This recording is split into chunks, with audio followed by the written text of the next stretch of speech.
টরন্টোতে কিন্তু আজ শুক্রবার সকাল থেকে আবারও ঝিরিঝিরি তুষারপাত শুরু হয়েছে এবং এখন সন্ধ্যা প্রায় এখনও কিন্তু সেই তুষারপাতটি কিন্তু এখনও চলছে এবং আপনারা নিশ্চয়ই ছবিতে দেখতে পাচ্ছেন যে বাড়ির সামনে কিন্তু আসলে খুব সাদা একটি চাদর মনে হয় কেউ বিছিয়ে দিয়েছে। যে জায়গাগুলোতে একটা সময় বাগান ছিল, ঘাস ছিল, সেই জায়গাগুলোতে কিন্তু এখন আর সেই ঘাস এবং বাগান কিন্তু আর চোখে পড়ছে না। এখন কিন্তু রীতিমতো দেখা যাচ্ছে যে এই জায়গাগুলোতে সাদা চাদরে ঢেকে গিয়েছে এবং সকাল থেকে কিন্তু কানাডার যারা আছেন তারা কিন্তু তাদের, যেহেতু এটি আসলে পূর্বাহ্নেই জানিয়ে দেওয়া হয় যে আজকের আবহাওয়াটি কেমন যাবে, সেই কারণে কিন্তু ইতিমধ্যেই তারা তাদের যে প্রস্তুতি সেই প্রস্তুতি নিয়ে চলে এসছেন এবং সকলেই দেখছেন যে এই বিষয়টি আসলে কেমন।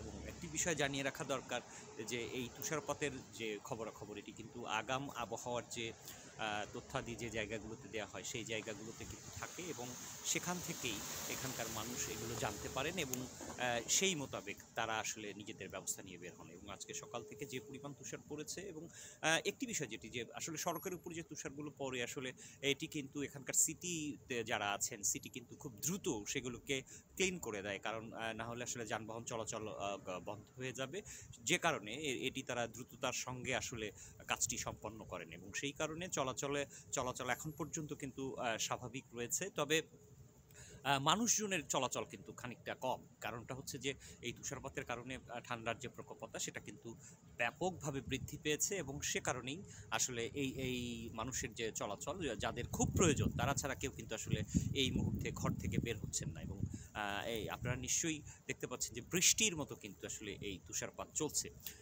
আরেকটি বিষয় যেটি যে এই তুষারপাতের যে খবরাখবর আমাদের কাছে আছে যে এটি আগামী সোম-মঙ্গলবারও কিন্তু আবার বইতে পারে, অর্থাৎ এই তুষারপাতটি মাঝখানে দুদিন হয়তো নাও থাকতে পারে, কিন্তু সোম-মঙ্গলবারে হবার একটা সম্ভাবনা কিন্তু রয়েছে।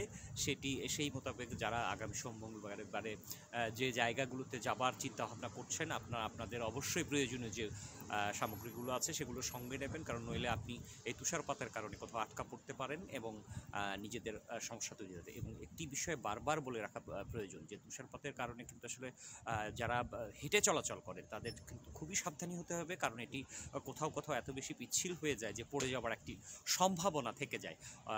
সো যারা আছেন তারা যদি, আপনারা নিশ্চয়ই জানেন যে তুষারপাতে চলাচলের জন্য স্নো বুট বলে একটি জুতা আছে, যেটি আসলে তুষারপাতের সময় এখানকার মানুষজন ব্যবহার করে থাকেন এবং যাতে করে এই স্লিপ হবার সম্ভাবনাটা অনেকাংশেই কমে যায়। এবং অবশ্যই যারা হেঁটে চলাচল করেন তারা সাবধানী হবেন তাদের পারাপারে, এবং একই সঙ্গে এই ঠান্ডার কারণে নানা ধরনের রোগ কিন্তু আপনার ভিতরে বাসা বাঁধতে পারে।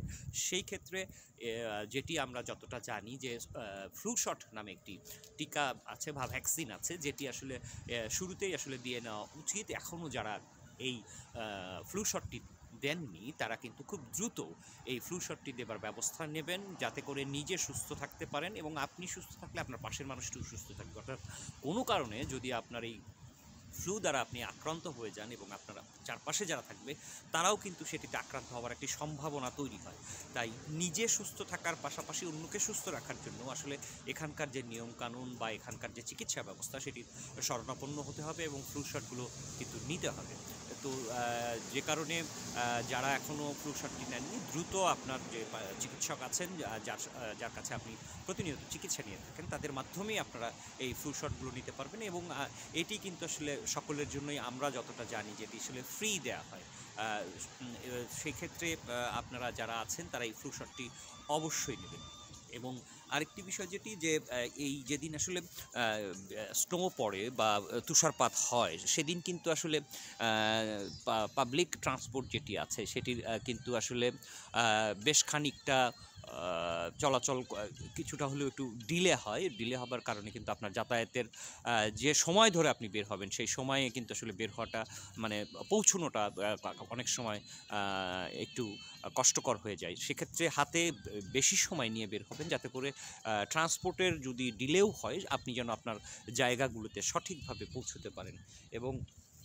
এবং আগামীতে আপনাদের এই তুষারপাতের আরও খবরাখবর নিয়ে আমরা আপনাদের কাছে হাজির হব এবং ক্লাইমেট চ্যানেল সবসময় আপনাদেরকে আবহাওয়ার যে আগাম খবর সেটি জানানোর চেষ্টা করবে।